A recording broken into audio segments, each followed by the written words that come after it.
नमस्कार। श्रीमती मोहरी देवी तापड़िया कन्या महाविद्यालय जसवंतगढ़ के इस यूट्यूब चैनल पर मैं प्रवक्ता हनुमान मल शर्मा आप सभी विद्यार्थियों का हार्दिक स्वागत और अभिनंदन करता हूं। प्यारे विद्यार्थियों, बीए द्वितीय वर्ष की कक्षा के अंतर्गत हिंदी साहित्य विषय में ऋतिकालीन काव्य जो आपका प्रथम प्रश्न पत्र है उसमें कवि सेनापति जी के पदों की व्याख्या कर रहे हैं। प्यारे विद्यार्थियों, कवि सेनापति के महत्वपूर्ण पदों की व्याख्या में आज हम लेकर के उपस्थित है नीति परक वर्णन शीर्षक से, जो नीति का उपदेश सेनापति जी ने अपने पदों के माध्यम से मानव मनुष्यों को दिया है, सबको दिया है, तो उसका वर्णन हम करने वाले हैं। प्यारे विद्यार्थियों, बहुत ही सुंदर पद है, तो इस पद को हम देखते हैं। किन्नी कीमती ले है श्रमनी कीमती ले है मति सेनापति चेते कछुपाहन अचेत है। कर्म कर्म करी कर मन कर पाप कर मन कर मुड शीस भयो सेत है। कि आबे बनी जतन जो रहे बनी जतनन पुण्य के बनी जतन मन किन देत है। आवत विराम वेश बीती अभिराम ताते करी विश्राम भाजे राम किन लेत है। करी विश्राम भाजे राम किन लेत है। प्यारे विद्यार्थियों, इस पद में कवि सेनापति जी ने आपको प्रश्न में क्या लिखना है। प्रस्तुत पद्यांश कवि सेनापति जी द्वारा रचित नीति परक वर्णन शीर्षक कविता से या काव्यांश से उद्धृत है। और इस पद में कवि सेनापति जी ने जो है मनुष्य को श्रेष्ठ कर्म करने की प्रेरणा देते हुए और वृद्धावस्था में जो है राम नाम का भजन करने की बात इसमें कही है कि मनुष्य को अपने जीवन में राम नाम का भजन करना चाहिए और अपने सांसारिक जीवन में श्रेष्ठ कर्म ही करने चाहिए। तो देखिए प्यारे विद्यार्थियों, इस पद को हम पढ़ते हैं। पद को हमने पढ़ा है, अब इसके कुछ एक शब्दार्थ देख लेते हैं। जैसे नीकी का अर्थ होता है अच्छी, भली, ठीक है। मति माने बुद्धि, लेह माने लेना, रमणी का मतलब स्त्री, कीमती माने बुद्धि,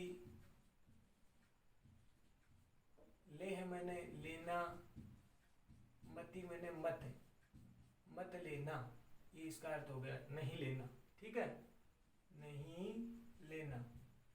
सेनापति कवि कहते हैं चेत माने चेतना, जागृत होना,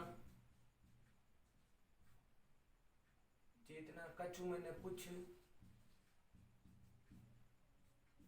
पाहन माने पत्थर, अचेत माने अजागृत, जागृत हीन, बेहोश। और कर्म कर्म माने बार बार कर्म करो, बार बार कर्म के से श्रेष्ठ कर्म। करी माने करो, करना चाहिए। कर्मण्य, कर्मन का मतलब कर्मण्य बनो। और पाप कर्म न कर, पाप कर्मों को मत करो। मूढ़ माने मूर्ख, मूढ़ का अर्थ क्या है विद्यार्थियों? मूर्ख। शीश भयो, शीश माने सिर, भयो माने हो गया है, श्वेत माने सफेद, अर्थात सिर के बाल सफेद हो गए हैं। आवे बनी माने जैसा आता है, बनता है, बन पड़ता है, जैसा आता है या फिर बन पड़ता है। जतन माने उपाय, तरीका, जो माने जैसे भी। रहे बनी जतन माने ऐसा ही उचित उपाय कर लेना चाहिए। जतन माने उपाय, बनी माने ऐसा अच्छा उपाय कर लेना चाहिए। पुण्य माने पुण्य, पुण्यार्जन, पुण्यों का अर्जन। बनिज माने बदले में या फिर खातिर। तन मन माने शरीर और मन को। किन देत माने क्यों नहीं दे देते हो। देखिए, आवत माने आते, विराम माने विश्राम, बेस माने अवस्था, बीती माने बीत रही है, विराम माने सुंदर या युवावस्था, पाती मैंने इसलिए,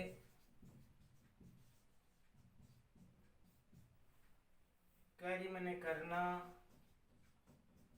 विश्राम मैंने विश्राम, विराम मैंने विश्राम या रुकना, ठीक है। भाजे मैंने भजन करना, किसका, रामे, किन लेते यानी राम नाम का, किन मैंने क्यों, लेत है मैंने क्यों नहीं, राम नाम का भजन कर लेते हो, क्यों नहीं कर लेते हो, ठीक है। ये इसका अर्थ हो जाएगा। अब देखिए इसका अर्थ, तो कवि सेनापति जी मानव को जागृत करने के संबंध में अच्छे कर्म करने की प्रेरणा देते हुए कवि सेनापति जी यहाँ पर कह रहे हैं प्यारे विद्यार्थियों कि नीकी मति ले है रम, नीकी मति ले है मति। सेनापति जी कहते हैं कि हे मनुष्यों, हे मानव, तुम अच्छी बुद्धि को ही ग्रहण करो या अच्छी बुद्धि को ही अपनाना चाहिए। नीकी मति ले मैंने अच्छी बुद्धि, भली बुद्धि, श्रेष्ठ बुद्धि को ही तुम्हें अपनाना चाहिए, लेना चाहिए। रमनी की मति ले है मति, यानी स्त्रियों की जैसी बुद्धि को नहीं अपनाना चाहिए। अब स्त्रियों की बुद्धि का मतलब यहाँ पर जैसे स्त्री का स्वभाव चंचल माना जाता है, चंचलता उसमें होती है, तो इस प्रकार से यहाँ पर सेनापति जी ने कहा है कि स्त्रियों जैसी यानी चंचल बुद्धि को तुम्हें अपनाना नहीं चाहिए, धारण नहीं करना चाहिए। तुम्हें स्थिर बुद्धि को अपना लेना चाहिए ताकि उससे श्रेष्ठ कर्म करो। चंचल बुद्धि से स्थिरता नहीं रहती। तो इस प्रकार से यहाँ पर कवि सेनापति जी कहते हैं कि तुम्हें स्त्रियों जैसी चंचल बुद्धि को नहीं लेना चाहिए, ऐसी बुद्धि को नहीं अपनाना चाहिए। आगे सेनापति कवि कहते हैं सेनापति चेत कछु पाहन अचेत है। सेनापति कह रहे हैं कि मनुष्य तुम शीघ्र ही जागृत हो जाओ, चेत जाओ, और कछु मैंने कुछ यानी ठीक प्रकार से अब जो समय आ गया है अब तुम जागृत हो जाओ, नहीं तो क्या होगा, पाहन अचेत, अगर नहीं चेतोगे, नहीं जागृत होगे तो तुम पत्थर के समान अचेत हो जाओगे। जो चेतता नहीं है, जो जागृत नहीं होता, वह इस संसार में अचेत है अर्थात बेहोश है। तो वो भी किस तरह से, पत्थर के समान। जो समय पर चेतता नहीं है, जागृत नहीं होता, वह पत्थर के समान अचेत है। आगे कवि सेनापति जी कहते हैं कि कर्म कर्म करी कर्म न कर। हे मनुष्य, हे मानव, तुम निरंतर श्रेष्ठ कर्म करो और कर्म करते हुए कर्मण्य बन जाओ, ठीक है। कर्म कर्म करी, दो बार कर्म कर्म शब्द है, पुनरुक्ति प्रकाश अलंकार भी है। तो यहाँ पर कवि यहाँ कह रहे हैं कि तुम बार बार श्रेष्ठ कर्म करो और कर्मन कर मैंने कर्मण्य बन जाओ, अच्छे अच्छे कर्मों को करने के लिए तुम कर्मण्य बन जाओ। और पाप कर्म न कर मूढ़, यहाँ से देखो कि पाप कर्म न कर मूढ़ शीश भयो सेत है, कि तुम इस संसार में, इस सांसारिक जीवन में पाप कर्मों को मत करो। हे मूर्ख, या मनुष्य को संबोधित करते हुए कह रहे हैं सेनापति जी, हे मूर्ख प्राणी, हे मूर्ख मानव, कि तुम पाप कर्मों को मत करो, क्योंकि अब तुम्हारा सिर भी शीश भयो सेत है, अब तुम्हारा सिर भी सफेद हो गया है। अर्थात सिर सफेद होने का तात्पर्य यह है कि तुम्हारे सिर के बाल भी अब सफेद हो गए हैं। कहने का तात्पर्य यहाँ पर आज से यह है कि अब परिपक्व अवस्था, वृद्धावस्था आ गई है और युवावस्था वो चली गई। अब जो है तुम्हारा शीश सफेद हो गया, अर्थात वृद्धावस्था आ गई है, इसलिए अब जीवन का कभी भी अंत हो सकता है। इसीलिए हे प्राणी, हे मूर्ख प्राणी, तुम पाप कर्मों को करना छोड़ दो। आवे बनी जतन जो रहे बनी जतन ने, कि जैसा भी उपाय बन पड़ता है, आवे बनी जतन जो, यानी जैसे भी उपाय बन पड़ता है, किस लिए, अच्छे कर्मों को, पुण्य कर्मों को करने के लिए जैसा भी आपसे उपाय होता है, रहे बनी जतन, वैसे ही उचित उपाय तुम्हें कर लेना चाहिए। रहे बनी जतन, अर्थात ऐसे ही श्रेष्ठ उपाय, उचित उपाय तुम्हें कर लेना चाहिए। तो आगे देखिए सेनापति जी कहते हैं, पुण्य के बनी जतन मन की न देत हो, कि पुण्य अर्जन करने के बदले, पुण्य अर्जन करने की खातिर तुम अपने, हे मानव, तुम अपने शरीर को, मन को क्यों नहीं अर्पित कर देते हो, समर्पित कर देते हो, कि पुण्य कार्यों के लिए तुम्हें अपना तन मन समर्पित कर देना चाहिए। अच्छे कार्य करने के लिए, श्रेष्ठ पुण्य अर्जन करने के लिए तुम्हें श्रेष्ठ अच्छे कार्य कर तन मन को समर्पित कर देना चाहिए। आगे कवि कह रहे हैं प्यारे विद्यार्थियों कि आवत विराम बेस बीती भी अभिराम, अर्थात आवत विराम, इसीलिए सांसारिक मोह माया से तुम्हें थोड़ा सा भी विराम कर लेना चाहिए, रोक करके उसको रुकना चाहिए। सांसारिक मोह माया आसक्ति में तुम्हें, आसक्ति से तुम्हें क्या कर लेना चाहिए, विश्राम करना चाहिए, विराम करके। और बेस बीती अभिराम, अर्थात तुम्हारी जो अवस्था है, जो सुंदर, अभिराम ने सुंदर जो अवस्था है वो बीत रही है, सुंदर जो युवा अवस्था है वो अब बीती जा रही है। और इस कारण से अब तुम्हें क्या करना है, ताते करी विश्राम, इसीलिए तुम्हें सांसारिक जो विषय आसक्ति मोह माया है उससे तुम्हें क्या कर लेना है, करी विश्राम, माने विश्राम कर लेना चाहिए, अर्थात उससे तुम्हें दूर हट जाना चाहिए, क्योंकि वृद्धावस्था आ गई है और अब सांसारिक विषय आसक्तियों में, मोह माया में अब तुम्हें नहीं पढ़ करके तुम्हें इसमें विश्राम कर लेना चाहिए। और क्या करना चाहिए, भाजे राम किन लेत है, अर्थात तुम्हें अब क्यों नहीं राम नाम का तुम भजन क्यों नहीं कर लेते, अर्थात तुम्हें इस अवस्था में अब राम नाम का भजन कर लेना ही उपयुक्त होगा। अगर तुम राम नाम का भजन करोगे तो ही तुम्हारी मुक्ति हो जाएगी, अन्यथा तुम इसी मोह माया में फंसे ही रह जाओगे। इसीलिए तुम्हें आवत विराम, ठीक है ना। तो इस प्रकार से यहाँ पर कवि यहाँ पर कह रहे हैं कि सांसारिक जीवन में कभी भी विराम लग सकता है, क्योंकि अब तुम्हारी जो युवावस्था है वो बीत रही है। तो आवत विराम, ये एक बार पुनः देख लीजिए, आवत विराम यानी ये सांसारिक जो अवस्था है, सांसारिक जो अवस्था है वो अब धीरे धीरे बीत रही है, ठीक है ना। अब सांसारिक जीवन पर विराम लगने वाला है और तुम्हारी जो युवा अवस्था, जो सुंदर अवस्था वो बीत रही है, इसीलिए तुम इस सांसारिक मोह माया से, आसक्ति से थोड़ा विश्राम लेकर के, उसको रोक करके तुम क्यों नहीं श्री राम जी के नाम का भजन कर लेते हो। और राम जी का भजन करने से, राम नाम का भजन करने से तेरी मुक्ति होगी। इसीलिए वृद्धावस्था में राम नाम करना, राम नाम लेना ही उचित है। और ऐसे तो ये सांसारिक जीवन है, इसमें ये मोह आसक्ति तो जीवन भर चलती रहती है।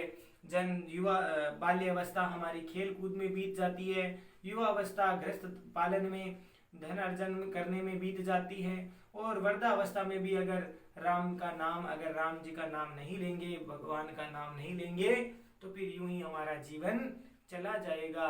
और जो मनुष्य जन्म मिला है पुण्य कार्य करने के लिए, अच्छे भगवान का भजन करने के लिए, सदाचरण करने के लिए, तो हम यूं ही इसको बर्बाद करके चले जाते हैं, जीवन का अंत कर लेते हैं।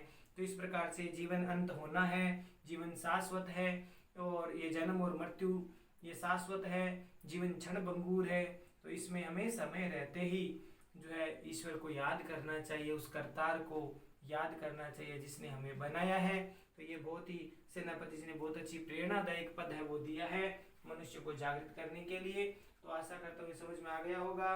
विशेष वाले पॉइंट में प्यारे विद्यार्थियों आपको लिखना है कि विवेकशील, कर्मण्य, पाप पुण्य अर्जन करने वाले, तो इस प्रकार की बातें हैं मनुष्य को शोभा देती है, इसी प्रकार के कार्य करने चाहिए। मनुष्य को विवेकशील, कर्मण्य, पवित्र आचरण वाले, मोह माया मोह से मुक्ति आदि अपनाने का भाव यहाँ पर व्यक्त हुआ है। और वृद्धावस्था में प्यारे विद्यार्थियों भक्ति भाव ही उचित होता है। जो वृद्धावस्था का समय भक्ति भाव करने का होता है। पहले के जमाने में, पहले के समय में जो चार जो आश्रम जो बांटे हुए थे उसका उद्देश्य यही था। जो पहला आश्रम था ब्रह्मचर्य आश्रम, गृहस्थ आश्रम, और आपके ये चार जो आश्रम होते हैं, संन्यास आश्रम अंत का, तो इसमें वानप्रस्थ आश्रम और संन्यास आश्रम होता था। तो इसमें मनुष्य गृहस्थ आश्रम 50 वर्ष के बाद में जो है कहते हैं कि वह पोते का मुंह देख लेता था, उसके बाद में वह वानप्रस्थी हो जाता था। कितना सुंदर विधान था उस समय कि उसके बाद में माया मोह से धीरे धीरे अलग होकर के ईश्वर की आराधना करना मनुष्य का कर्तव्य होना चाहिए, ऐसा विधान था। लेकिन धीरे धीरे ये सब चीजें समाप्त होती जा रही है, केवल भौतिकवाद की ओर ही हम जो है इसमें आसक्त हो रहे हैं, इसी को ही अपना जीवन मान करके और इसी को बिता करके चले जा रहे हैं।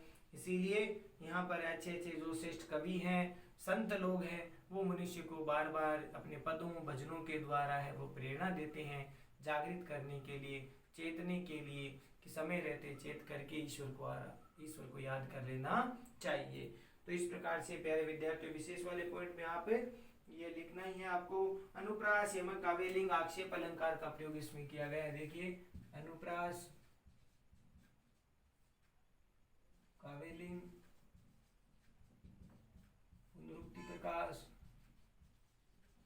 पुनरुक्ति प्रकाश आक्षेप अलंकार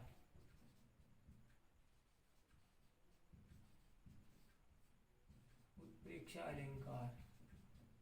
तो ये तो हो गए अलंकार। और भाषा ब्रज है ही है, ब्रज भाषा का सुंदर प्रयोग किया गया है। कविता छंद है, कविता छंद की यति गति नाद सौंदर्य उचित है। तो इस प्रकार से आपको ये लिखना है विशेष वाले पॉइंट में। तो आशा करता हूँ प्यारे विद्यार्थियों ये जो पद है आपको ठीक से समझ में आ गया होगा। बहुत अच्छा पद है, तो आपको ठीक से समझ में आ गया होगा। तो प्यारे विद्यार्थियों आज के लिए बस इतना ही। अगले वीडियो में पुनः उपस्थित होंगे सेनापति जी के आगे के पदों की व्याख्या को लेकर के। तब तक के लिए ये जो नीति परक पद है इसको ठीक प्रकार से पढ़े, समझे, अर्थ ग्रहण करे। चैनल को लाइक शेयर और सब्सक्राइब करना ना भूले। जय भारत, जय हिंदी। धन्यवाद विद्यार्थियों।